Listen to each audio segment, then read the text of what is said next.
السلام علیکم ورحمۃ اللہ وبرکاتہ۔ بسم اللہ الرحمن الرحیم۔ ناظرین، آج ہم بات کریں گے حضرت موسیٰ علیہ السلام کے بارے میں۔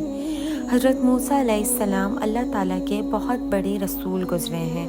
آپ پر توریت شریف نازل ہوئی۔ ان کی قوم، جنہیں اس وقت یہودی کہا جاتا ہے، انہیں بنی اسرائیل کی ہدایت اور نجات کا کام آپ کے سپرد ہوا۔ قرآن پاک میں آپ کا ذکر بار بار آتا ہے، اس لیے اس قصے کو کھل کر بیان کرنا چاہیے۔ حضرت ابراہیم علیہ السلام کا قصہ تو آپ پہلے ہی سن چکے ہیں۔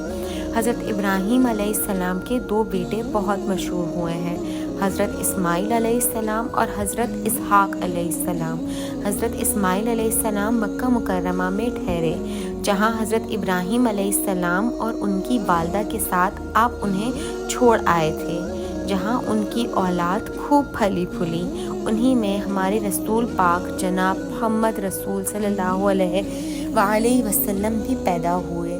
ان کے بیٹے حضرت یعقوب علیہ السلام تھے، جن کا دوسرا نام اسرائیل یعنی اللہ کا بندہ تھا۔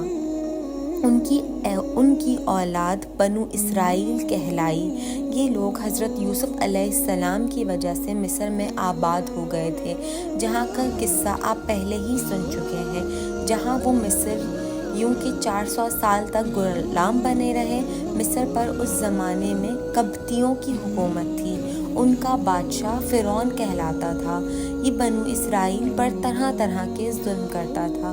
اللہ تعالیٰ نے رحم فرمایا اور بنو اسرائیل کی ہدایت اور آزادی کے لیے حضرت موسیٰ علیہ السلام کو پیدا کیا۔ مصر کے بادشاہ فرعون کو نجومیوں نے بتایا کہ بنی اسرائیل میں بہت جلد ایک لڑکا پیدا ہونے والا ہے، جو تیری حکومت کو تباہ کر کے اپنی قوم کو آزاد کرا لے گا۔ اس خبر سے وہ پریشان ہو گیا اور اس نے حکم دیا کہ اس قوم میں جو بھی لڑکا پیدا ہو اسے ذبح کر دیا جائے، مگر لڑکیاں زندہ رہنے دی جائیں۔ جس سال حضرت موسیٰ علیہ السلام پیدا ہوئے، ان کی والدہ کو اس بات کا ہر وقت کھٹکا لگا رہتا تھا کہ کوئی دایا بادشاہ کو اس بات کی خبر نہ کر دے، مگر اللہ نے ان کو تسلی دی کہ تم فکر نہ کرو۔ جب بید کھل جانے کا خطرہ زیادہ ہو گیا تو انہوں نے اللہ کے حکم سے انہیں ایک صندوق میں بند کر کے دریا میں ڈال دیا۔ دریا کی دوسری طرف فرعون کے گھر والے تھے۔ انہوں نے صندوق کو جو بہتے دیکھا تو اٹھا کر گھر لے آئے۔ انہیں خبر نہ تھی کہ آگے چل کر یہی لڑکا ان کے رنج کا سبب ہوگا۔ فرعون کی بیوی نے کہا، اسے قتل نہ کرو، یہ ہم سب کی آنکھوں کی ٹھنڈک ہے، ہمارے کام آئے گا اور اسے اپنا بیٹا بنا لیں گے۔ اب اس کے دودھ پلانے والی کی فکر ہوئی تو وہ کسی عورت کا دودھ نہیں پیتے تھے۔ ان کی بہن جو اس صندوق کے پیچھے لگی ہوئی تھی، یہ سب کچھ دیکھ رہی تھیں۔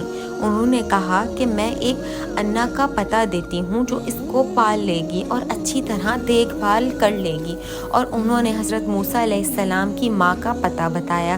اس طرح حضرت موسیٰ علیہ السلام کو اپنی قوم کے دشمن فرعون کے گھر میں پرورش کرتے رہے، یہاں تک کہ جوان ہو گئے۔ ایک روز کا قصہ ہے کہ وہ صبح سویرے شہر آئے۔ اس وقت سب کے سب آرام سے سو رہے تھے۔ انہوں نے اپنی قوم کے ایک آدمی کو دیکھا جسے قبطی مار رہا تھا، کیونکہ وہ اس سے بیگار میں کام لینا چاہتا تھا اور وہ انکار کر رہا تھا۔ حضرت موسیٰ علیہ السلام سے اپنی قوم کی ذلت برداشت نہ ہو سکی اور اس کی مدد کے لیے مجبور ہو گئے۔ انہوں نے اس کو گھونسا مارا کہ اس کی جان نکل گئی۔ اس کا مرنا تھا کہ حکومت میں خلبلی مچ گئی۔ بنی اسرائیل کے ایک شخص نے ہماری قوم کے آدمی کو مار ڈالا، چنانچہ حکم دیا گیا کہ قتل کرنے والے کو مار دیا جائے، مگر حضرت موسیٰ علیہ السلام کو وقت پر خبر مل گئی اور وہ مدین کی طرف چلے گئے، جو حضرت شعیب علیہ السلام کا شہر تھا۔